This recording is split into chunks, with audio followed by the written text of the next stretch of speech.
People are used to her snoring in the background.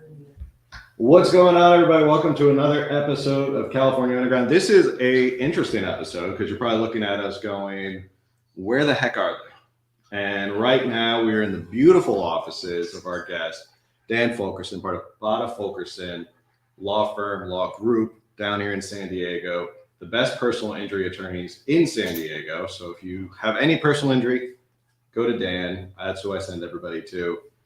We're here, first time doing it live. We're going to sit and talk with Dan because we've kind of got to talking a little bit about a lot of these issues, what's going on in the world. Dan also does his own Dan rants.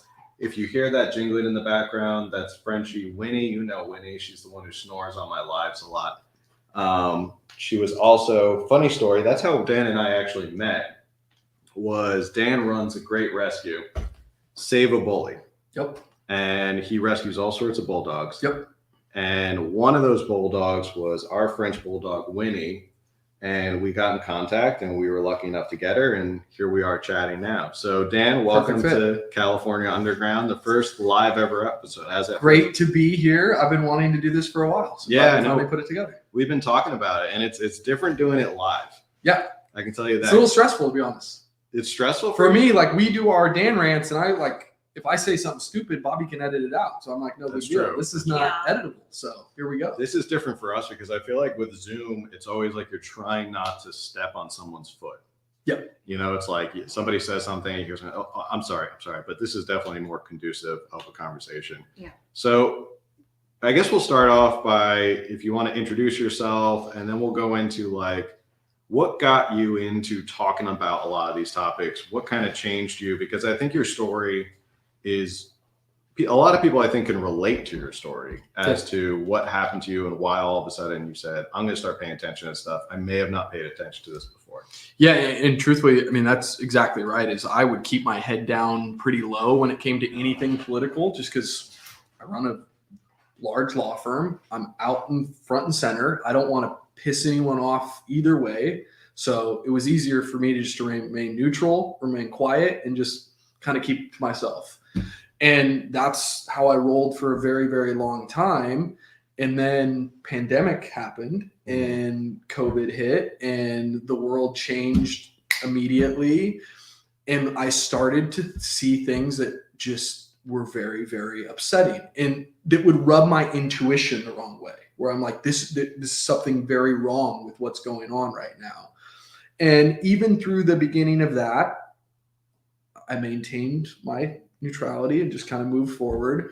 But then when they started to do lockdowns and they started to prosecute gym owners and they started to give gym owners misdemeanors for keeping their gyms open, and they were literally showing up and writing misdemeanors to these people that are just trying to survive and just trying to keep their dream alive, that's where I was like, I'm not going to do this anymore.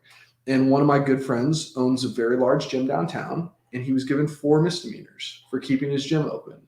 And I lost my shit. And I was just like, I'm done with this. And I just started being very, very vocal about where I see this going, the problems that I see with this current situation, and the consequences on a long term if people don't wake up to what's going on in our world, our government, and our society. And since then, I've realized that we all have an obligation or duty to be talking about these things and sharing these things and questioning these things, because if we don't, I worry about the world that we're going to wake up in 5-10 years from now. How many of those cases did you do or help out with? We took every single gym owner that got a criminal citation and we took them all for free. And we just said that this is going to be something that we're going to do for the community. None of them were prosecuted, of course. They didn't actually move forward with any of them. It was all just threats. It was all just empty, normal BS. So no one actually had to, move forward with the prosecution, thank God. But, it was an interesting time. We also filed a suit in federal court, my office did, to basically push back on the restrictions on the lockdowns on gyms, because there was no science backing any of it up. I mean, it just was all, throw something at the wall and see if it sticks. And so we moved forward with the federal lawsuit as well. When did you file that? We filed that in 2021. Is this still ongoing? No. So federal judge basically kicked it, just like they've kicked out most of them. Funny, that same judge has now come with some scrutiny with some things that she's done incorrectly with, having investments in certain companies that she shouldn't have had investments in that were tied to these kind of things, which is interesting. But yeah. There's only a couple federal judges here in the Southern District, so I'm trying to think of who it is. And it's probably the same one I ran into when I did the mass lawsuit back in 2020. I think it actually is. Yeah. So, and knowing her, she was always on the side of the state, and she was always 100%. On the side of like taking away your liberty. And she was like, "Look, this is a pandemic, so we're just going to do whatever the state tells us." It's a national emergency. We've never seen anything like this before. We're not going to question anything. Do you see like a lot of that? I guess like the aftermath of that, because I thought personally that we were kind of over this. I thought we were like done with this. And then like San Diego Unified just recently put the mask mandate back in for the children. So I saw groups like Let Them Breathe and that. And I thought, man, they did a good fight. They're going to start to like slow down because there's not going to be any cases. But here we are in 2022, and we're still fighting and talking about masks on children in schools. Which is insane considering that now we know enough to know that a lot of this stuff just doesn't make sense, right? Like early on, I understand erring on the side of caution. 3 years into it, I don't. Like we know cloth masks don't do anything. So most people are in masks that are made like your shirt. You can see through them. It's a joke. It's like peeing through a chain link fence. I don't understand how anyone with a brain thinks that it makes any sense. If we were mandating N95s to be worn properly, maybe then I could understand some sort of logic, but most people don't even know how to wear an N95 properly, and we don't have enough N95 masks for people to wear. So what are we doing? We're sick. We're basically just doing something to do something, but it makes no sense. But we're not looking at the harm that thing causes. Yeah. If wearing masks cause no harm, whatever. But look at the kids. Look at the speech impediments. Look at the learning disabilities. Look at all these things that are coming as a result of forcing these kids to wear masks. What are we doing? Yeah. What are we doing? It's just crazy. And so you got into a lot of the pandemic sort of, it's such a cringy word to say, like, oh, it woke you up. Like you woke up all of a sudden, but it got you to start paying attention to a lot of these issues. Did it start sending you down the rabbit hole of other issues as well? And I know you do these Dan rants, and you always have comments on a lot of things. It went far beyond the pandemic after that. So I had time.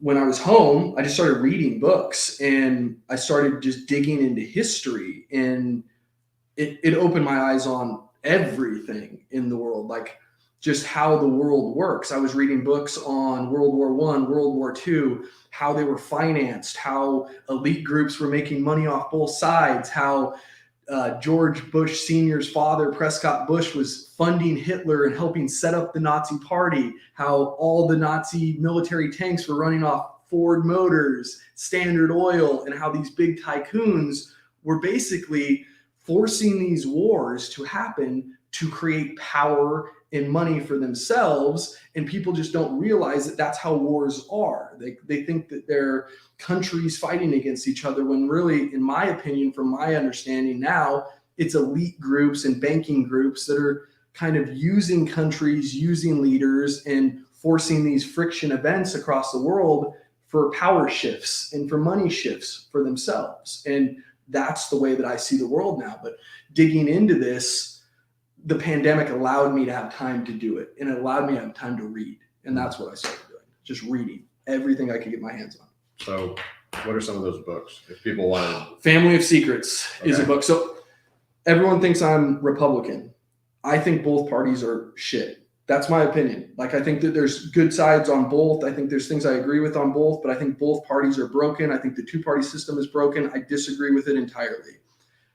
I started by realizing how much I dislike the Bush family and how much that the Bush clan, if you will, did so many horrible, horrific things in this country for so long. So that's where I started digging into, and then realizing how those same people are connected to people on the other side of the aisle, how during the Iran-Contra, right? When we were running drugs through this country to fund wars, right? Where were they running through? Arkansas. Bill Clinton, under his nose, right? So you start to realize all the ties of all of these groups and how they all work together. And you realize the party thing is just there to divide us all. It's just there to distract us all. That's all it is. So once I realized that, then I could start digging in even more and peeling back the onion.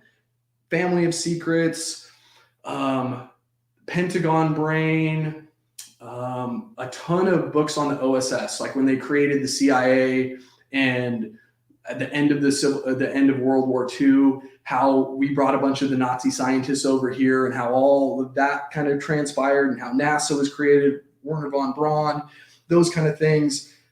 It just made me realize how this government really works and that the ABCs, the CIAs, the FBIs are really the entities that are run by these elite, powerful banking groups and elite, powerful players. And that's the deep state, if you will. That's the shadow government. That's the controlling arm. And that's what I started digging into. If you like those types of books, a book that I highly recommend when it regards to history is check out Murray Rothbard, The Progressive Era. Okay. It's really interesting how it talks about how everyone thinks a lot of these progressive policies that were passed in like the turn of the century, that they were, see, this is the thing about doing it live. Sometimes you just get these bits right here. So in this book, he talks about how corporations or the government was pretending like they were going to pass all these progressive ideals, when in reality, a lot of them were pushed by the big corporations. Yeah. Because it gave them more of a stranglehold and a monopoly. Of course. So like the railroads got a bigger monopoly, the oil industry's got a bigger monopoly, the textile industry's got a bigger monopoly. Like it was all in the name of, we're doing this because we're progressive. And I could go down a whole rabbit hole. I've talked about this before. I think people on the left have taken the word progressive and absolutely destroyed it, because we can get into California here, everything they say that's progressive here in California, I feel like we're going backwards instead of forwards. But definitely check out that book if you like looking at history through a different lens and seeing how the players play out. And it is, when you start to read stuff like that, you do realize everything's connected. Like this stuff doesn't happen in a vacuum. No. You know, what FDR does it wasn't happening in a vacuum. Woodrow Wilson didn't do what he did in a vacuum. They all had some sort of goal, or somebody was pushing them behind the scenes to do these things. Everyone pretends like one president is going to miraculously change things when there's already a cabal of people, powerful people, really powerful people behind these presidents telling you, no, you're going to do this, even if you are the most. If you're allowed to be the president of the United States, and I say it like that specifically and intentionally, if you're allowed to be the president of the United States, I'm a personal believer that there's a thumb on you and there's a controlling arm on you. Like you're a puppet, if you will. You're not the real person that's in control. And that's just my belief system from what I've seen. And I think if you look at presidents that have stepped outside of that or tried to, look at JFK. He's one of the only guys that actually like stood up and said, hey, I'm not okay with this banking system. I'm not okay with this stuff. And they took him out, because that's what happens if you push back. And if you want to know how I really look at it, and this is a little crazy, but I think we had the same power group running this country from when Reagan was in office through Obama. And I think it was the same type of elite groups. And I think Trump snuck by. I think Trump was an anomaly in that sense. And I'm not a huge Trump fan. I think Trump has his own issues as well, but I think that's why you're seeing all this January 6th committee and all this stuff, because they're like, we're not going to let that anomaly happen again. This is a controlled game. You don't play this game. You're not a part of this game. We control this game.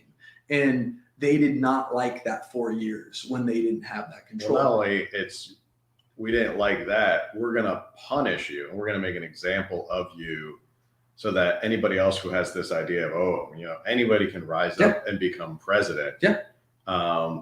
We're just going to tell you, nope, don't even try it. One of my favorite, my favorite president, Teddy Roosevelt, was a president who snuck by. And you look at his sort of rise to popularity and how he got through the ranks. And he was a reformer and people hated him. And they said, this guy's like ruining what we got going. We got this good thing going. He's trying to get rid of corruption. And he's trying to clean up stuff. So they figured we're going to put him in the vice president role. Yep. And that's it. His political career would die. Yep.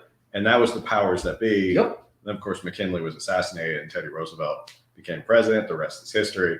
But I agree with you. I think there is a certain amount of people who are like, you're going to be president. Hillary was ordained to be president. 100%. And we were all just accepting Hillary's going to be the next president. It almost seemed like it was a preordained coronation of Hillary Clinton being president. It was going to be the next 4 years, the third term of Obama, which we're now seeing with, I think, with Biden, we're seeing more of the third term of Biden. But yeah, Trump was the anomaly. He was. He slipped by. He slipped by, and they're trying to make it so he can never run again. They do not want him to run again in 2024, just in case he slips by again. That's why this whole January 6th facade is so funny to me, because it's like you have CNN. It's the only thing that they show is January 6th. But you watch these hearings, and it's comical. Like, it is truly comical to watch these hearings. They had a lady that was not in the vehicle testify that this 70-something old man tried to grab a steering wheel to take the vehicle to the Capitol. You know the training in that vehicle with this old man? Yeah. Like, that dude ain't grabbing no steering wheel. And then they interview everyone in the vehicle with him, and they're like, that's not what happened. Yeah. But that's not on the news anywhere. You know what I mean? The retractions never. Except One American News. Yeah, exactly. Like, but it's mind blowing to me. Like, it's mind blowing to me that Subtle people. plug for Cynthia's job. Right. I like it. Yeah. I like it. You don't need to be subtle. Yeah. It's American News. Dan's the king of marketing. Yeah, so he you likes throw that it you out plug there. yourself. Yeah, good. just throw it Bulldogs out everywhere. there. Exactly. But yeah, it's funny to me. And the other thing that I find very suspicious about that whole event is, one, why can't we see all the videos? Yeah. Just show me the videos. I just want to see, like, just show me the videos. And two, why'd 3 cops kill themselves right afterwards? Like, please explain that to me. Like, police officers don't just go and off themselves like that afterwards. Like, that doesn't make any sense to me. I don't like the way that it feels. It rubs my intuition the wrong way. The way that I see January 6th, they set a bear trap for stupid people. Yeah. That's what I think they did. I think they said, hey, we're going to set this trap. We're going to let a lot of, probably extreme white ring stupid people walk into the trap, and they were stupid enough to walk into it. Yeah. And now they're using it as an example to basically be able to go, hey, Trump, you're never going to run again. We're going to try to crush the Republican Party with this. And it's a facade hearing. That's the way that I see it. Not only that, it's political persecutions. Anyone that supports the Republicans or is a Republican, like, it's the chilling effect. Basically, they're making you feel ashamed if you feel some type of way about anything, or you feel supportive about those ideals. It's a political witch hunt. Of course. Yeah. There was grandparents walking through the Capitol, FaceTiming people and TikToking as they, like, let's call it what it is. It's stupid people in a place that they shouldn't be, but it wasn't what they're making it out to be. And that's what bothers me. They're certainly not. Yeah, it wasn't as violent as they're making it out to be compared to everything else we saw in 2020. The summer of love. The You don't summer. have to like everything that happened that day, but to say it was like the darkest day since 9/11 or Pearl Harbor, Those are the things, though, that make me suspicious of the whole thing, right? Like, if you're going to come out and make those kind of comments, and you're going to repeatedly try to brainwash people that it's worse than 9/11, and repeatedly, like, why? Yeah. Why? Always ask why. What's the motive? What's the motivation? We all know that doesn't make sense. It's not true. It's not even close to true. So why? What's your agenda? What are you trying to push? That's what I always challenge people to ask, is, like, start asking why. Like, don't stop believing what they tell you. If you really think the government is telling you the truth, you're a fool. Like, either party.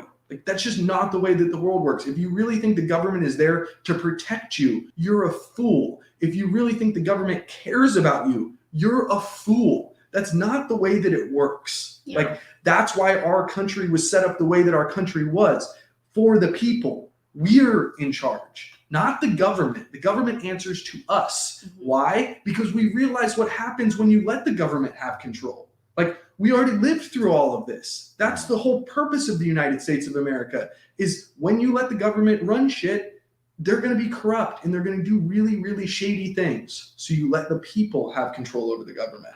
And we've gone away from that. Do you think, I like to be a little bit more optimistic after the pandemic in 2020. I like to be at least optimistic that I think they overplayed their hand. Big time. And I think there are probably millions of people like you who woke up, quote unquote, woke up. Everyone woke up. And it's the Great Awakening, as they used to say. That was the big QAnon thing, the Great Awakening. All the message boards. Yeah, it was a lot more people, I think, got into this stuff and sort of, because when I started this podcast, no one cared about what bill was going through the California legislature.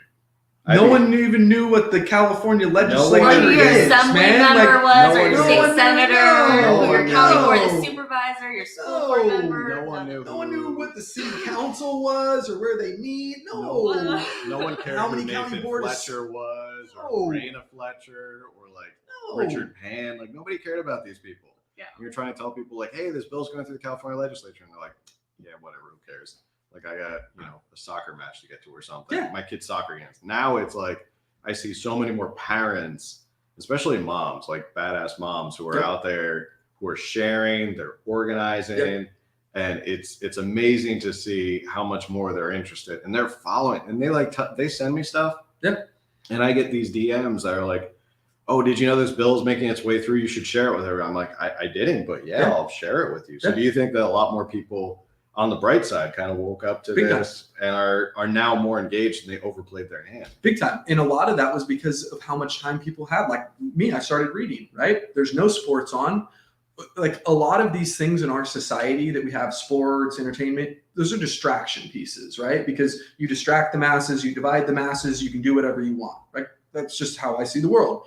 So when you eliminated all of that and people had time to just kind of go, this doesn't add up. Yeah. Maybe I should start digging into this. I think that woke a lot of people up. I think that just the drastic shift in the world had people asking questions. But the thing about, whether you want to call it waking up, whether you want to call it like realizing the way the world works, the Great Awakening, once you see it, you can't unsee it. Yeah. Right? Like, once you go, oh shit, that's how it works. Yeah. You can't go back. There's no backtrack. There's no like, oh, I'd like to just put my blinders on and go back to being ignorant and not thinking that this is how the world works.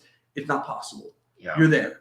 And so for me, I feel an obligation, and I annoy the crap out of a lot of people, I'm sure, of trying to help other people see it. And I have some of the smartest friends in the world that are like, none of this there's too much like sophistication. There's no way there could be this type of coordination. Like, people would know, like, there's no way they could coordinate the way that you're saying they do it. And I'm like, do you know about the Bilderberg Group? Do you know about the Trilateral Commission? Do you know about Davos and the World Economic Forum? Do you know about these billionaire summits that they meet at multiple times a year? You don't know about any of these things. So how are you going to make an educated statement to me that you couldn't have this type of coordination? Because these people are meeting on a regular basis and discussing things about our world and where our world's going. And they're the most powerful people on earth. So you don't think there's coordination? It just doesn't make sense to me. Once you start to realize what's going on, it makes a lot of sense. So when you went through the Great Awakening and you woke up, Great Awakening. as a business owner and like a lawyer and whatnot, you mentioned earlier in the podcast that like you kind of, you put your nose down and you're just, neutral. And I understand like when you're in a position like that, like you have clients from different backgrounds, it's dicey territory. So that being said, when you woke up, did you get backlash? Like, how was your experience? Yeah, left and right. And my law partner was very insecure about it at first. And he's like, hey, like, you got to be quiet. And I'm like, I'm not going to post anything on business pages. This is all me, right? But you guys just have to let me own what I'm going to own right now. And I'm going to speak freely and say what I think. And it's funny. Yeah, there was a lot of backlash. Still is. I still get a bunch of bullshit from people. Yeah. But I treat everyone with respect and love, and there's no hate involved, and I'm happy to have a conversation. And I think if you approach things in that way, it's very helpful to eliminate a lot of that hate and a lot of that friction. I also just realized that there's points in life where if you don't do something, you're going to regret it. And it was just not worth it for me to regret it. But the funny thing is I've gotten so much more support from people that see it the way that I see it, or have started to come around to realizing some of these things. So I have so many police officers that follow me now, and so many firefighters that follow me now, and just amazing, good people that care about this country. And I've gotten way more business than I ever would have before off Instagram and social media after speaking honestly about what I think. So I tell people, I'm like, just own who you are, own your opinions, own what you think, and do it with love and respect, and let the cards fall where they may. Yeah, I think if I don't own as big of a law firm or as nice as a law firm as this, but I feel like once you find that niche and you speak up and you're yourself, there's never a shortage of people out there who will support you. No. You're not going to cast a wide enough net to get every single person out there in the world. Yeah. But you can cast a pretty big net and get a good amount of people because they believe in what you're saying and they support what you're saying. And they'll send people to you and be like, hey, you got to check out, or I trust this guy, or I like what he has to say. I agree with him. Because that's like 99% of sales. It's like they got to like you and trust you. And if they like you and trust you, they're going to send business your way. And a lot of it is opinion based, right? Like a lot of this is just everyone's individual opinion. So I'm giving my opinion, my intuition, the way that I feel that things are going down. Yeah, I can give you books to read and I can give you my supports, but a lot of this stuff you have to like look into it yourself and then decide what you believe. And so I can sit down with Nora Vargas and have a conversation about just about anything, and we can disagree, but I'm still going to give my opinion. Like I sat down with the chief of police this week, same thing. Like we probably have very different views, but as long as you go about it the right way, I think that people will respect it. So how was that meeting with Nora Vargas? Because she's actually my supervisor. So I really like Nora. Nora and I disagree on most things politically, like a lot of things politically, but I really like her because she cares. And I met Nora because when all these gyms were being prosecuted, she reached out to us and she's like, hey, I want to just sit down and see like what your guys' thoughts are. And when I sat down with her and I told her that they're getting misdemeanors, she was like, no, they're not. And I'm like, yeah, they're getting misdemeanors, Nora. She's like, that's not supposed to be happening. And I think she made a call to the sheriff and stopped them from moving forward with these misdemeanor prosecutions and stopped them from getting more misdemeanors because it stopped immediately. So I gave Nora a lot of credit for that because she put her head out there, I think. And she hasn't said that she did it, but it was after that meeting that they stopped doing that. So I really appreciated that. And then recently, I talk a lot of shit on the homeless situation downtown because it's absolutely absurd. If you go downtown, it's unlike it's ever been in San Diego. I've been here for 20 years. In the last 3 years, it's so disgusting downtown. There's tents everywhere, not just like in certain areas. There's tents everywhere. It is if you want to talk about state of emergency, it's not monkeypox. It's not COVID. It's homelessness downtown. That's a state of emergency. And Nora reached out and Nora was like, hey, I want to talk to you about homelessness. I want to know what you think I should do. I want to know what you think the move is because now it's on me. That's my district now. They redistrict everything. That's her district now. So we sat down and just talked about homelessness and talked about what needs to be done. And in my opinion, this state is all carrot. It's just like, here's a carrot, here's a carrot, here's a carrot. What do you think is going to happen? You're going to have your streets overrun like this. You're going to have like a state of emergency. There has to be a stick. That's just the way that the world works. I know people don't always want to hear that, but the carrot has to have a stick. And you cannot just allow people to do whatever they want and camp wherever they want and live wherever they want and create utter havoc for business owners, for residents, health, like the health issues that you're seeing. And that is not a humane thing to just say, oh, we're helping these people. We're helping them by doing nothing. Yeah. We're helping them by watching them OD, watching them spread illness. That's not helping anyone. Like, it's just embarrassing to me. So I sat down and I gave Nora my view and I told her she needs to declare a state of emergency. Like, that's what I would do. San Diego County state of emergency. Yeah. I also told her what I would do is I would appoint like a homeless czar. Like, hey, this is your job. Why? Because the right arm doesn't know what the left hand's doing. It's insane. The county doesn't work with the city on homeless. The nonprofits don't work with any, like, it's just everyone just doing everything for themselves. And there's no coordination in any way, shape, or form. There's no plan. Ask them what their plan is. They don't have a plan. It's not. They're spending millions and millions and millions and millions and millions of dollars and doing nothing. So appoint someone that is going to be that central focus piece that can bring everything together. That's what I told her. And we'll see what she does with it. She also said, she's like, my biggest eye-opening thing of the last year is how slow government moves. It's really frustrating to me that I see things that could be done and I can't do anything to change it because it's going to be 2-year rollout. And where are we at then? We're in a completely different world than we are now. So it was a good conversation. I hope she does something. I think a lot of it's the laws that we've changed in this state.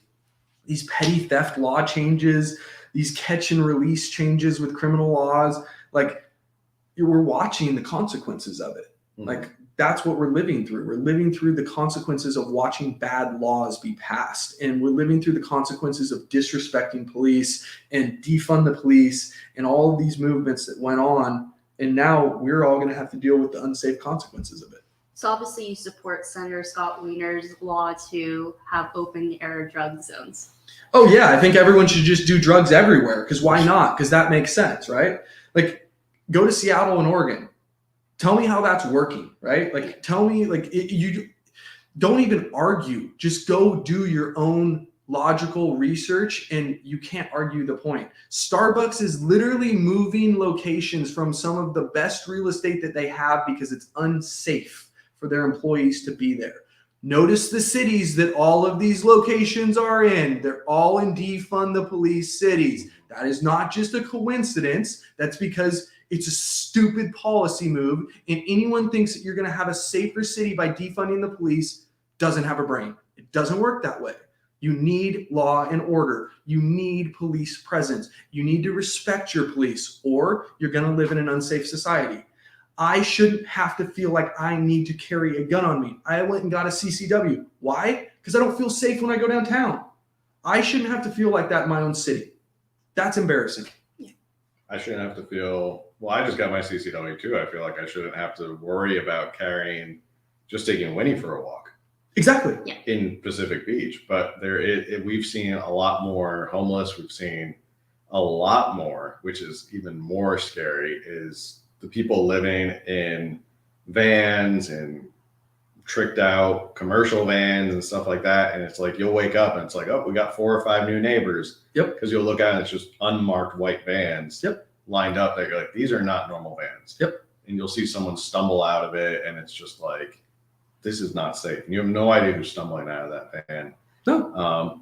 Mrs. Underground, actually, who is off camera right now, but she's here, likes to tell people that you now feel more safe in Mexico than in places like Seattle and Portland and San Francisco, like, which a lot of people would think feel safer in like TJ than but that's how bad it's gotten. The weekend of July 22nd, July 23rd, those 2 days, we had 5 shootings in San Diego. No. 5. And that's not San Diego. Yeah. Last week we had a young lady whose neighbors called the cops. 6 neighbors called the cops as her stalker broke into her apartment. And the neighbors are calling the cops saying, hey, this guy's going to kill her. And the cops don't even enter the premise. They show up 3 hours later. They don't even enter the premise, and they find her dead in her apartment the next day. Like, that's not the city that I want to live in. Like, that's not okay. You shouldn't have to wait an hour and a half on a DV call to have a cop respond because we're 240 officers down because our city has a stupid vaccine mandate in place. So we're losing and hemorrhaging officers. You know how ridiculous that is? And to sit and ask the chief of police, hey, what do you think about the vaccine mandate? And have him go, I think it's ridiculous, and I've made it publicly known that it's ridiculous, and I would hire them all back if I could. Well, then whose problem is it? Todd and city council. Like, that's who it falls on. Like, it's leadership. It's a lack of leadership. And I say this, Todd was my neighbor. Like, I had a lot of respect for Todd 2.5 years ago. But what I've seen in the last 2.5 years, I have zero respect for, because it's turning a blind eye to major issues in this city, and it's embarrassing. It's embarrassing leadership. He literally moved off of this street because there were protests in front of his house, and he got more police presence for him, more police patrol for him, and he's moving to a gated community. Well, guess what, Todd? Not everyone can do that. Not everyone can just up and move to a gated community because we're going to disrespect police, because we're not going to do anything about all these homeless people and all these problems. That's the part of the political game that I just hate. It's just so hypocritical. Yeah. And I mean, Todd Gloria, one of his most recent statements, which is just sort of a fabrication, is where he goes, and they said, well, how many police left because of the vaccination policy? He goes, well, a lot of them, it's not a lot, but, there were a lot who retired or relocated. Yeah. And that's to where? To where? To the sheriff, to Chula Vista. Why? Yeah. Why did all of a sudden, was there a spike in retirements and relocation in the San Diego Police Department? Is it because they just all of a sudden, all of them said, we're really tired after 2020? No, I don't think so. And I think, again, going back to the masks thing, I think we now have enough empirical data to all go, well, that's a stupid policy, because even if you get vaccinated, you can still get COVID. You can still transmit COVID. So what are we doing? Who are we helping? We're only hurting ourselves. That's the part where you have to start to look at these things and go, why? Why are we still doing things that are hurting us, even though we know that they're hurting us? Yeah. And that's where I get suspicious about why all this is happening, where it's going, what it's all for. And I do think that there's a lot of power control. I think there's a lot of stripping of rights that are slowly being degraded, because you can't just go in and take them all at once. You have to slowly take them and slowly pull them back, or people are going to freak out. I think that's a lot of it.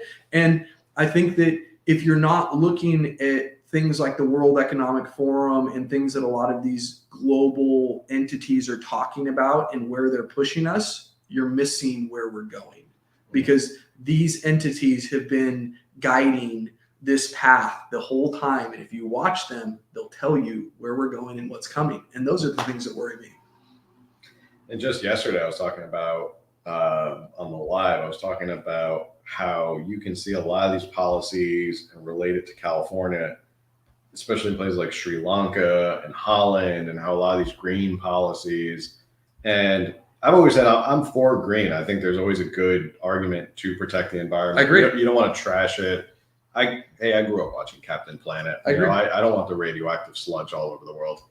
But I think they've gotten to a point now where they're just so obsessed with green policies that they forego the actual results or what's going to happen. And it's like they're just so obsessed with the green policies that they say, oh, well, all trucks in Port of Long Beach have to be electric by 2035. Yeah. How's that going to happen? Yeah. We can't get trucks that are electric. Yeah. We don't have a grid that's going to support electric. Yeah.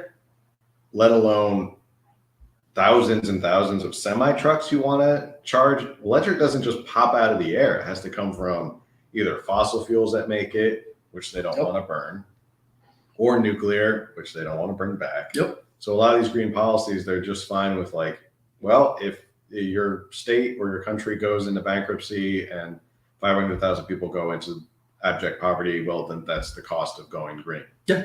Is it really the cost of going green, or is there another ulterior motive of why you want 500,000 people to go into abject poverty? 1,000%. And one of the things that makes me feel like there is an ulterior motive, and the comment that I make to anyone that wants to talk to me about climate change is, before I'm going to talk to you about climate change, please tell me that you know climate modification.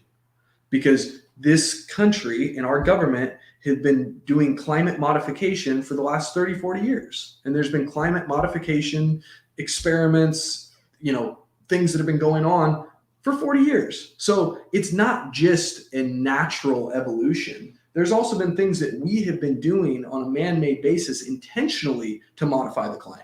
Yeah. And no one knows that. No one even talks about that. So until, this is just my opinion, until Leonardo DiCaprio stops taking his private jets to the climate summits, stop talking to me about why every person needs to be an electric vehicle. You know what I mean? Like, it's just hypocritical. Or Now? until everybody stops buying beachfront property. Thank you. Yeah. Yeah, thank you. Bill Gates has like 5 jets, private jets that he'll fly. Like, you're doing more damage than, most people are on the things that you're lecturing people on. Like, you're saying that people need to stop eating meat, but you're flying around everywhere in your private jets, emitting to the world. Like, it's crazy to me. Yeah, I don't think anyone is denying that like the planet or the climate changes. That's just life. I think it's more of like the fear mongering. Like they make it seem like, oh, but if you don't do this, the world's going to end in 5 years. Like, You're going to see climate lockdowns. Calling it right now. Yeah. You're going to see climate lockdowns. They're going to start using the climate to try to do the same shit they did in COVID. That's what I'm calling. did you see that they already called a state of emergency for monkeypox in San Francisco? Yeah, because 5 people in this whole world have died from it. That makes a lot of sense. Let's focus on monkeypox and not fentanyl. Like, it's so ridiculous. But that's what I mean. You have to start to ask why, right? And a lot of this stuff is to scare people. Yeah. That's a lot of it. Why? Because when people are scared, they're easier to control. That's just the reality. And so, like, I tell people, just start asking why. Start at like, why is there a national state of emergency for monkeypox when 5 people in the world have died from it? 5. It doesn't make sense. I had a thought and then it just escaped me. Oh, climate lockdowns and climate state of emergency. I think they'll try again with the climate and they'll say that they'll try and push, we got to do X, Y, and Z for the climate. Yeah. But I think because it's not something as mysterious as COVID, where people thought like if they went outside, like COVID was just floating in the air. Yep. And they would catch it somehow, or they're driving in their car and they catch it somehow. That always cracks me up, is the people by themselves thinking they're going to catch COVID. But I think with climate, it's going to be tougher to get people to completely adapt because COVID started off easy. COVID was like the whole country got 2 weeks off for like a snow day. Yeah. Like, okay, everyone stay home, stay in your jammies, watch Netflix, order junk food. Like, let's have a good time. It's like one big sleepover. Yep. We're all just going to stay home. And then people got comfortable. They got comfortable working from home. They got comfortable like, I don't have to drive to work anymore. This is great.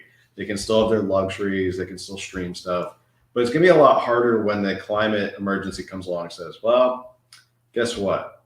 You're rationed only 8 ounces of beef this week. Why? Because too much beef consumption is bad for the environment. You can only drive this many miles this week. And I mean, they tried to do that here in San Diego. Yeah. They tried to do a per mile tax, which they say has to be for infrastructure and more public transit, which 2 or 3%. We had Richard Bailey on the podcast and he said like 2 or 3% of the entire county, 4 million people use MTS and public transportation. Yeah. But we have to put, how many tens of billions of dollars into it. So I think the climate, they'll try to do it. I think they tried to see like what happened with COVID. Was that the test run? But I think with the climate, and again, it comes back to how many people are part of the Great Awakening and are going to look at that and go, bullshit. Yeah, they're going to say exactly that. They're going to, I'm not listening to it anymore. I just wonder, right now we say that it sounds crazy that they could do that and people would comply. But if you would have said 5 years ago to you what happened in 2020 to 20, you would have been like, no way, right? Yeah. It's conditioning.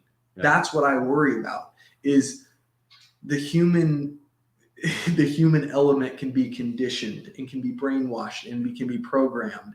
And if you don't think that these entities, these governments are knowing those things and investing a lot of money into awareness of those things and to be able to use those tools for their benefit, I think that you're joking yourself. Like, I think that they understand exactly how far they can push. And I think a lot of this was a test.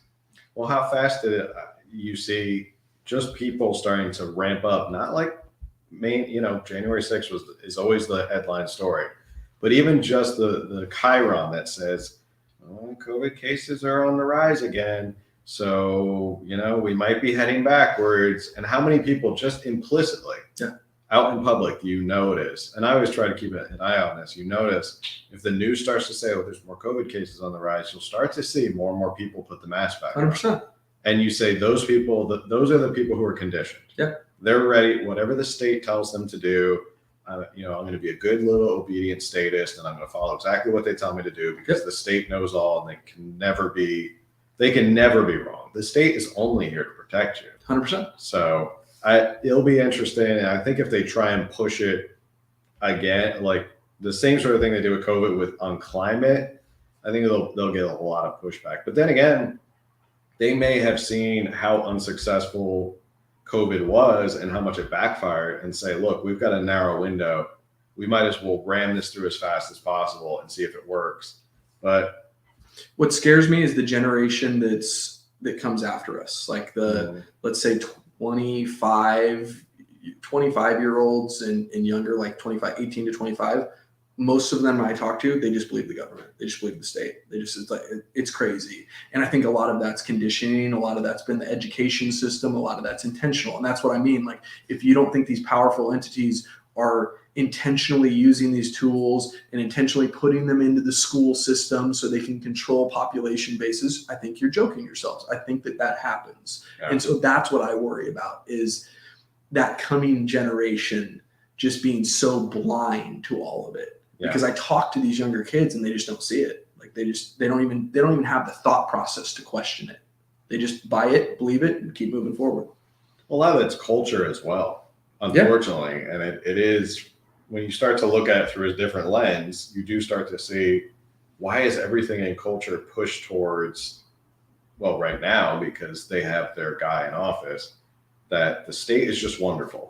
Yep. And the state's trying to do these nice things for you. The state's trying to cut your taxes. Or I saw someone on Reddit say something about, we had great news today. They came to a deal on healthcare and taxes and climate change. Like, it sounded like this big, wonderful bill that, like, that's it. Congress and the Senate they fixed everything, guys. Go home. That's it. Government's all done.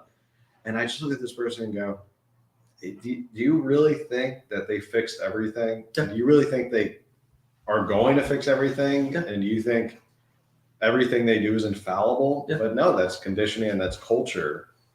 You watch Stephen Colbert, 90% of his monologue is how fantastic this state is. Or he did a song and dance with COVID vaccine syringes. Like, as soon as you watch that, if you don't think that you're watching propaganda TV, I again go, like, what's going through your head? Like, it's being shoved down your throat. If you can't feel the propaganda, I don't know how to help you. Yeah. There's nothing funnier than watching a lot of younger people, and I sound so old saying younger people, who are like, oh, resist, and I'm such a rebel. And it's like, no, you're not. Like, you're not questioning anything. You're not you're not asking why. You're completely agreeing with the government on literally everything. You're not pushing back on mainstream culture.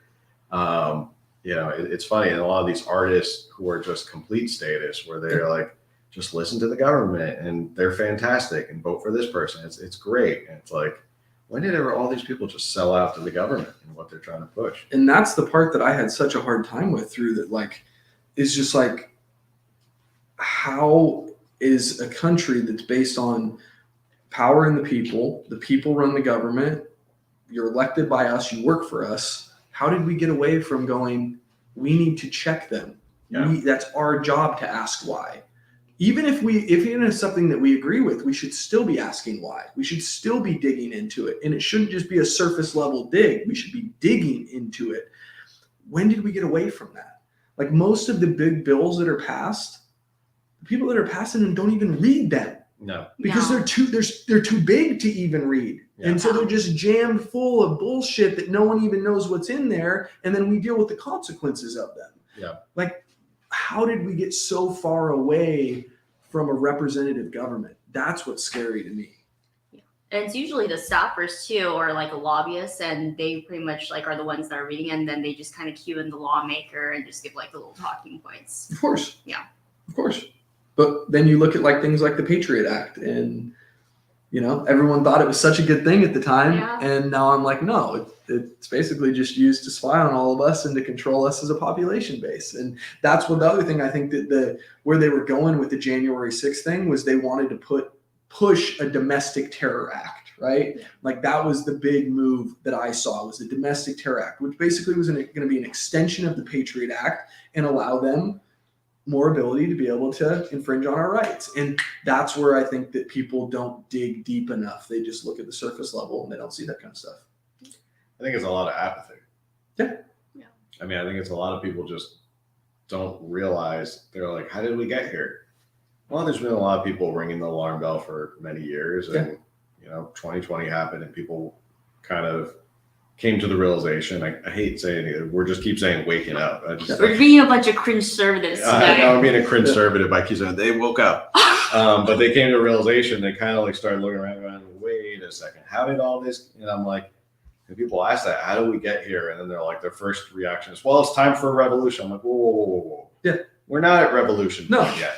We're not at revolution. We're not at pitchforks and torches yet. But like, let's start with the most basic. Read the bills that are being passed. Yep. Keep up on politics. Keep on what your representative is doing. Yep.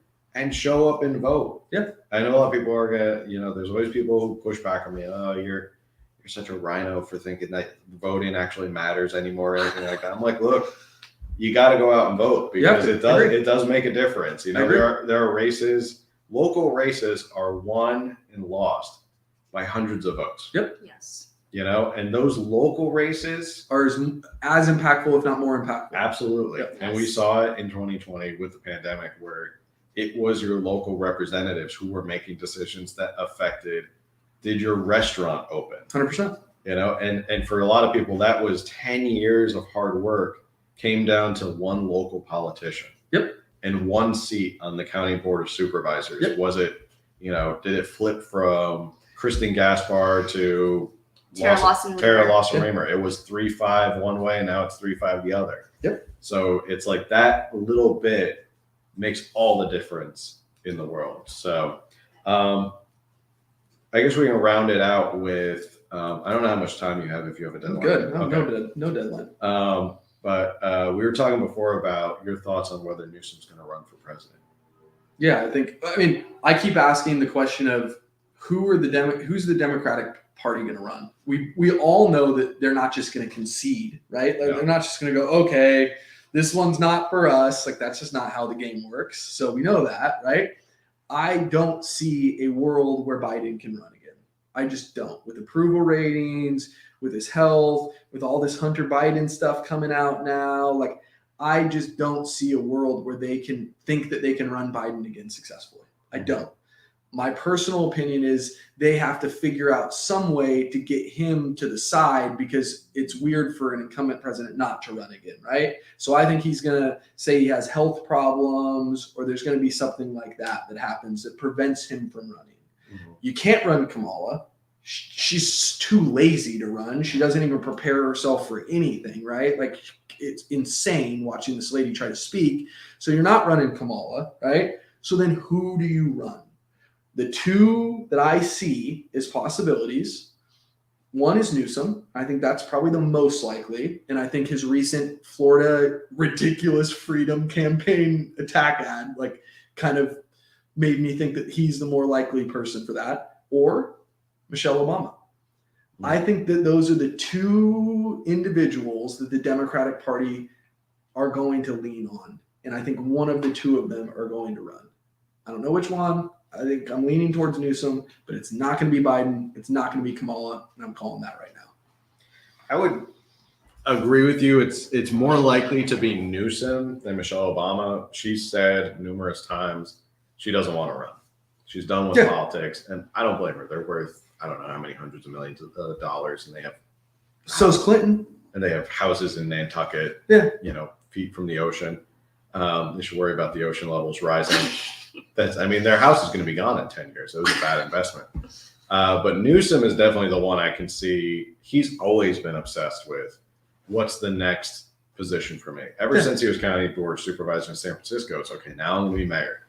And for mayor, I think everybody knew he was going to be governor. Was that when he was cheating on or sleeping with his campaign manager's wife? Bang your wife Newsom. Yeah, is that when? I can't remember. It was around that time.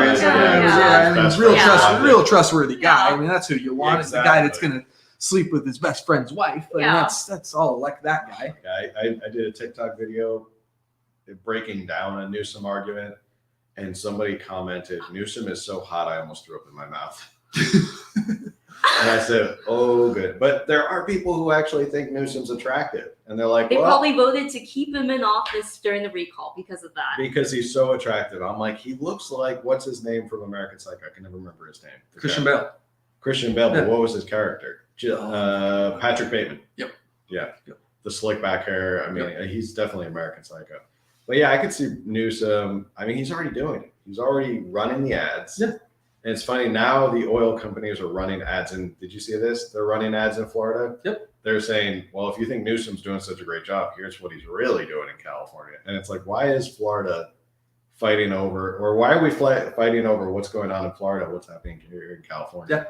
Yeah. But yeah, I think it's Newsom is gearing himself up just to be in the wings in case Biden steps aside.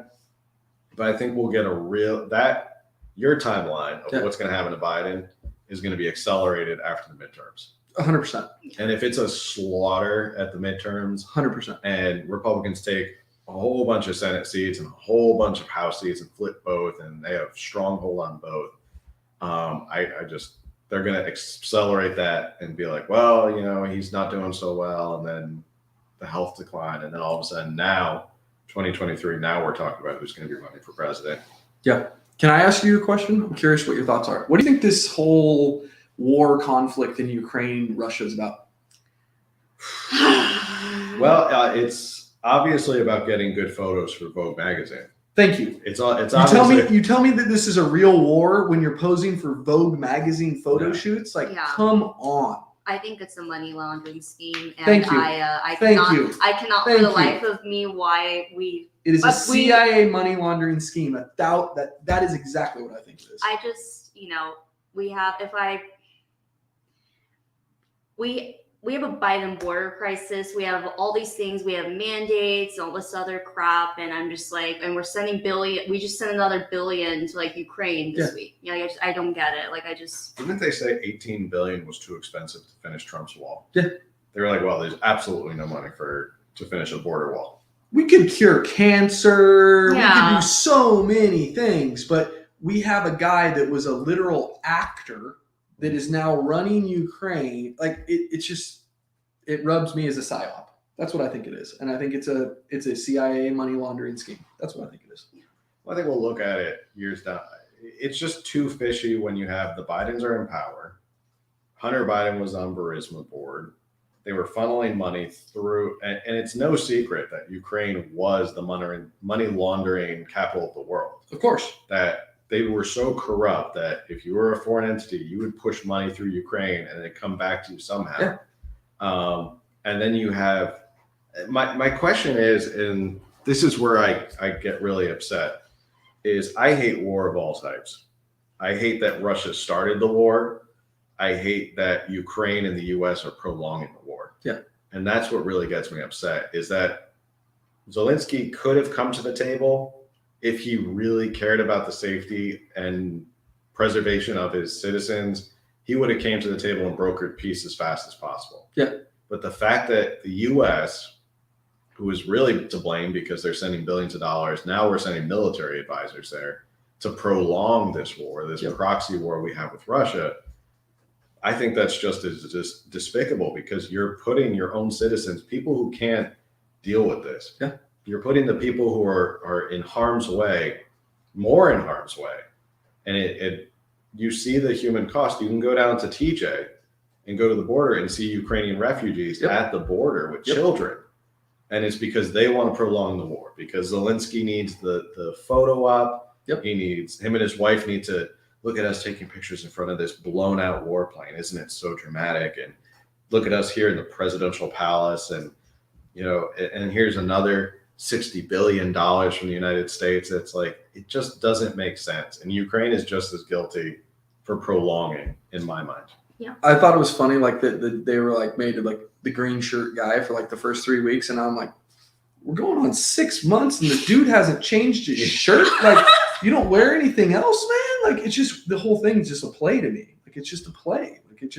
It's like the January 6th thing, just on an international level.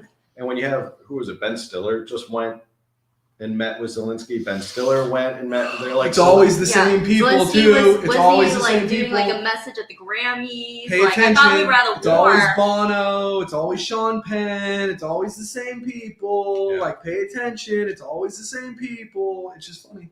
Yeah. It's a play. It's a big play. When it can't be that dangerous of a war zone. If you're sending something about Mary out there, yeah. like, come on. mean, I would if it was that. If you didn't see Ben Stiller going to Iraq No, or Afghanistan, no. but he had no problem going over and palling around with Zelensky over in Ukraine. Turning back to California, let's get your opinion on, and this is going to be tough because I know you have a lot to say. Okay. What do you think is the number one pressing issue in California? And it's hard to pick just one. I mean, the homeless is always a big deal, but I think the homeless is more of a byproduct of what's going on in California. But I think if you're going to ask me that, I think it's crime and safety. I think that's probably the biggest issue that I'm seeing right now is that you're seeing such an uptick in crime. You're seeing such an uptick in dangerous offenses being committed that I think that's going to end up pushing a lot of people out of this state, and we're going to lose a lot of really good people. We're going to lose a lot of really good businesses and corporations. I also think our taxation in this state is absolutely crazy. Like, it's out of control how they're trying to tax us in this state, and we're going to lose a lot of really good businesses as a result of that. So I think that those two things, but I also think that those things combine with the homeless, and you're not going to want to pay these premium prices and pay $3 million to live when you have tents in front of your house. And I think that's going to cause substantial issues in the next 5 to 10 years in the state. So on the issue of crime, with the Attorney General Rob Bonta and everything that happened with in light of like the Supreme Court decision that is a quote unquote win for Second Amendment supporters. The CCW decision? Yes. Yeah. So that being said, this is my personal opinion, but I know many feel this way. I think that when the data leak happened for California for the permit holders, I think that was intentional. Oh, 100%. There's no question. Yeah. The timing, everything, how it went down, there's no question. But for me, it's like, who cares? Like, so you know that I own a CCW. So you know that I have a concealed weapon. What are you going to do? You're going to come hunt me? We're not the person you want to come hunt. We're not the group that you should come after. Like, that's a really silly mistake if that's the mistake you make. So I think it was intentional. I don't see what it does. I think there will be a class action lawsuit involved in it. I'm curious where that goes. But yeah, I mean, there is a definite movement in this state to go after certain groups of people. And that is very apparent. And I don't think that we're going to see a Republican governor in the state for a very long time. And again, I started this by saying I think both parties are broken and both parties are shit. But I think that it's very obvious that the politics in this state have been leading us down a bad path. You can't say that the progressive policies are working. Like, we're spending more money in San Francisco on homelessness than any other city in this country, and it's one of the worst. So throwing money at it, it's not working. Yeah. But we keep doing the same stupid shit in this state, and at a point, people are going to get frustrated. I said I'd live here till the day I die. I just took the bar in Idaho. Not that I want to move to Idaho tomorrow, but it's a hedge. Because if we keep going in the same direction, and if it keeps getting unsafe and more unsafe, I'm not going to do it for forever. And I think there's more and more people that are like me and that are starting to go, does this make sense on a long-term basis if we can't turn this thing back around? Because if it keeps going the way that it's going 3 years, 4 years, 5 years from now, it's not going to be a place that any of us want to live, even though we love it here. It's just not going to feel safe. It's not going to be worth it. And I think there's a lot of people that are starting to realize that. I sit on a board of a nonprofit, Active Valor. We help Gold Star kids. We mentor Gold Star kids, and we match them with a veteran mentor. These are usually kids that lost a father in combat, something like that, right? And we had 40 kids, and we had 40 mentors. We lost, I think, 21 mentors in the last 2 years from moving out of state. Wow. These are like people that love this country, Yeah. that sacrifice for this country, that put their lives on the line for this country. And they're like, I don't want to live here anymore. I'm not going to be a part of this state anymore. And I think that is just a symptom of what's to come. And that's really, really scary and sad, because that leaves people here that aren't going to try to help move it back in the other direction. And that's shitty. Yeah. So we'll see. I try not to be overly pessimistic about it, but I met with the chief of police this week, and I asked him, we're talking about the prostitution laws now that are changing and how it's more difficult to prosecute most things, and the catch and release laws. And I get where he's coming from, but I asked him after about 20 minutes of just hearing him talk about like how it's stacked against him. I was like, Chief, you love this city. Like, I can tell you love this city. You care about this place. And he's like, yeah, of course I do. I'm like, so when you're laying in bed at night, what's the path out? Like, what in your head is the path out of where we're at and to get to a safer place? And this dude looked at me and he goes, an utter catastrophe. And I'm like, what do you mean? And he goes, it's either going to get so bad that we hit rock bottom, that people finally wake up and they go, how did we get here? Or we're going to have some horrible, awful, heinous event happen where people go, wow, like now we have to wake up. And I'm like, that is so crazy and sad that the chief of police in one of America's biggest cities is telling me that the only way that he sees this turning around is it getting so much worse that maybe then we wake up. Yeah. That's scary. Yeah. It's scary to think that we haven't even hit rock bottom. Yeah. And I was just going to say that I think we might not see a real turnaround. One, until there's a legitimate opposition party in this state. There is not a legitimate opposition party. Democrats run everything. They get pumped full of union money. It's just a vicious cycle. But there are still, the other 50% outside Democrats are still Republicans and independents. So you just got to figure that out. But I think it's got to hit rock bottom, and there's got to be a organization of people to push back on this. To go, the pendulum's got to swing the other way, and not too far the other way, right? Yeah. Like, because that's the problem. This pendulum just keeps swinging to extremes. And I mean, you know this because of what you do for a living. In the 80s and 90s, we were too tough on crime. The war on crime, the war on drugs, all it, like, that was all bullshit. We were locking up people for way too long for things that they probably shouldn't be locked up for. And now the pendulum, because of that, is swung back to the other side, where we're letting people go when they have $1 million of fentanyl that they're caught with, and we're just letting them go and they're not showing up for their court hearing. Like, it's gone the other way. I don't want it to go back to the full other side again. I just want some middle ground common sense. That's what I keep saying, is like, why can't we just, on all of it, we have to compromise. On the Roe v. Wade abortion thing, there's going to have to be a middle ground. Like, all of it needs to just somehow like simmer down right in this middle area, because I think that regardless of what side of the aisle you identify with, most of us, 90% of us, believe the same things. If we can really just narrow it down and stop the crazy divisive, conversation, most of us could agree on most of these things. I do believe that. It's just the pendulum keeps swinging so far to extremes that we can never get to that middle ground.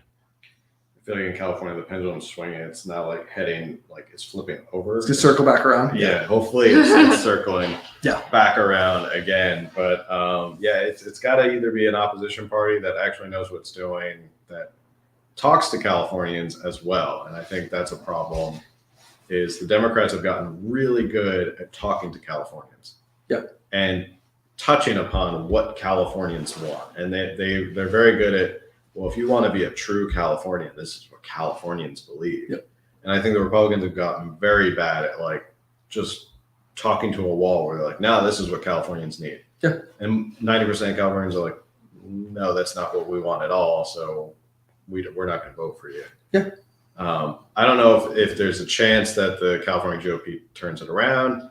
I don't know if there's a chance. We had Angela McCardle on, who is the new Libertarian chair. So what they're doing is pretty exciting.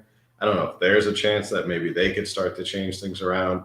But But hopefully this was 2020 was the catalyst that got a lot of people to kind of go, where are we and how do we get to the next better step? How do we get back to where there is common sense in California? And I feel like there is no common sense in California. It's just you read some of these bills that come out and you go, this isn't common sense, or this isn't compassionate. Like you were saying before about these open air drug markets or drug use areas and the homeless and how we treat them. And I look at that and go, this isn't compassionate. No. How is it compassionate to keep addicts on the street and not give them help? Yeah, resources. Like, what are we doing? You're literally legislating them into a death sentence. Yes. That's the best way to put it. You are legislating these poor people into a death sentence because you're saying, look, we know you're addicted to drugs that are killing you. Yes. So here's a law that's going to make it legal for you to go kill yourself out on the street. Yep. Congratulations. We're very compassionate. This is California. We're very compassionate here. This is the California way. This is the California way. Hashtag the California way. Yeah. So I hope that a lot more people are starting to figure that out and hopefully just start looking at these things. And they got to start looking at these things. And I believe there's probably, for one of you, there's probably millions of you in California who are just getting into this now and going, this has to change. And what can I do? I just urge people, and where I've started now with people to try to help wake them up, last time we're going to use it, is history. Look at history, read into how our government really works. Like, once you start reading into history and you realize that the government has been playing us for a long time, then you can start to look at all these things differently and go, hey, I need to be more suspicious. Hey, I need to ask more questions. But people, if you just look at it from the prism that we're in right now, get blinded to it and they can't see it. But if you can go back in history and you can look at other events that have happened where the government, I use Operation Mockingbird a lot for people. And people are like, I don't know what Operation Mockingbird is. I'm like, well, it's when the CIA was implanting CIA agents into our media, and there was thousands of CIA agents running our media, head of media companies, and they were basically creating narratives and news. And they're like, that happened? I'm like, yeah, that's a real thing. And do you think it just stopped? Like, you just think all of a sudden the government was like, no, we're not going to do it. It works, but we're not going to do this anymore. Like, no, that's just not the way that the world works. So when you start looking into these things, you start understanding how history actually works. And that's what a lot of my Dan rants are. It's like going back in time, looking at Operation Paperclip, looking at how we brought all the Nazi scientists over, looking at these DOD projects that no one wants to talk about. And once you start realizing that that's how the world works, you can start to question other things. And you can start to go, well, maybe this COVID narrative isn't exactly what they want us to think it is. Maybe that there's something else going on. Maybe the January 6th thing isn't exactly what they're telling us that it is on the news. Because I'm telling you right now, I watch CNN to go, oh, that's suspect as shit. Because if they're pushing it that hard, you just got to start to go like, why are you pushing this hard? Like, what's the purpose on both sides of it? So I think that that's the education that I keep trying to ask people to do, but it takes time, and you can't just get it from, Instagram or Facebook. You have to actually pick up a big, thick book and read it. And most people are, unfortunately, right now too lazy to do that. But once you start going backwards, it gives you a lot of insight of how the world works, and then you can start to really question things properly. Well, I think this has been an amazing conversation. I'm sure we could go on for probably 2 or 3 hours. This could be like a Joe Rogan-esque style podcast, and we can go on all night long. But Winnie Winnie was fast asleep. I was going to say he woke up. Now she's just giving kisses. Dan, thanks a lot for coming. Thanks a lot for hosting us in the first ever live in-person podcast. I just want to say thank you guys for doing the podcast at all. Like, I think that these are the kind of things that get people thinking. And again, like, I might not agree with everything you think, but at least we can have a conversation about it, right? Like, we can sit down, we can talk, we can discuss, we can part as friends. Like, that's what needs to happen. Like, it needs to be more of this. And so I just appreciate you guys doing it. Well, we enjoy doing it. And this was exciting doing it first time at this beautiful office. Yes, beautiful. you do a great job, obviously. Like I told everyone at the beginning, if you have any personal injury cases, Dan Fulkerson. Hopefully you never do, but that's what we do. Hopefully you never do. Hopefully you never do. You but practice statewide. It's not just San Diego. we practice statewide, take cases in Idaho now. Yeah, car accidents, motorcycle accidents, a lot of dog bites. I got a shark bite case. I don't even know how you got a shark bite case. We got a shark bite case. So yeah, it's a lot of crazy stuff. But anything personal injury, that's what we do. And yeah, thank you guys for having me on. And anyone that has questions, reach out to me anytime. And also his Save a Bully. Save a Bully, yeah. French Bulldogs, English Bulldogs. Follow us. We're always looking for good fosters. Always looking for, like Phil, great parents for dogs. Success story right Success here. story for sure. But yeah, we have a lot of Frenchies and a lot of English that need homes. There's a lot of them that are ditched in San Diego. People don't realize how many breeder mills that we have. They ditch dogs on the street when they're done with them. They need good homes. So before you go out and buy an English Bulldog for $4,000 or buy a French Bulldog for $4,000, check us out. We might have a great dog for you. Yeah. And people don't realize, I was reading an article that French Bulldogs are the top, this is so sad, they're the top stolen dog in America. Yeah. That they're just stories of, I mean, Lady Gaga happened to her. Yeah. She lost her two, but she got them back, right? Also part of my motivation for my CCW. Yeah. Come after my dogs, I'll probably shoot you in your face. Like, I'm just like, you know what I mean? Like, those are my kids. Like, it's just not yeah. So when that Lady Gaga story happened, that was an eye opener for me. Because, I mean, my Teddy, like Teddy looks like he's a puppy. So people are like, oh, he's a French puppy. Like, and they, and it's like, no. Yeah. Not my dog. Your French is pretty cute too. Yeah. Are you good at French? No, I have a big dog, but I like French dogs. Okay. Yeah, they're the most stolen, and yeah, they actually take them and they do overbreed them to the point of like their body just gives out. Yeah, it's just so sad to think about. And that's why I tell everyone to rescue, because we have so many breeding issues with Frenchies and with English. Like I sit on the board for road dogs as well, and they deal with dogs with cleft issues and all these and it's so sad because of the breeding for colors and these $7,500 dogs. And we just see so many dogs that have these genetic defects that plague them for their entire lives. And that's why I say, like, get out of the breeding system and get into the rescue system. It's the best way to get a dog is adopt. Yeah. We were lucky to adopt from you. I appreciate it. So thanks again for having us. If you enjoyed this podcast, as always, I still tell everybody, just text at least one person. We do this every Thursday with a new guest. And then Wednesday, Coffee and California Politics. And you can go follow Dan Fulkerson. You can follow him on Instagram. He has all his Dan rants there. And you can see his adorable Frenchie Teddy, who is co-star. You say he's a star. People watch it for Teddy. People watch it because I think they mute me. They just watch Teddy. They're like, there's just a dog on his lap and just keep Frenchie on there. So check out Dan as always. And thanks everyone for tuning in. We'll see you on the next one. Good night.